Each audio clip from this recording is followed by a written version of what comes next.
Good morning guys. Ito po pala yung mga manok ko. Oh. Yan ang pinapakain ko sa umaga at hapon. Ayan. Meron pa sa ilalim. Ayan sila. Oh. Ayan.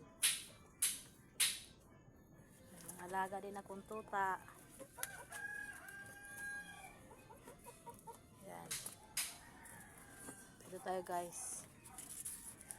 Yan ang isang tandang ko. Yan. Lah, ano yan? May daga. Daga nga, naipit. Lah, parang naipit yan. Lah. Ayan guys, so naipit yung daga. Paano naipit yan dyan? Dyan yung manok ko, oh. Yan, oh. Lah, paano naipit yan? Anong nangyari dyan? Ipit, oh, daga. Da guys. Wag.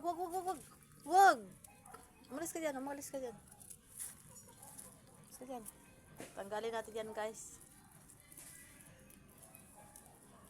Ang kukulit ng mga tuta ko guys. Mga tuta ko.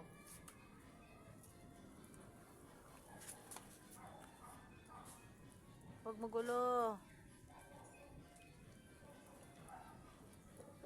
Paano ko kaya pagtanggal yan?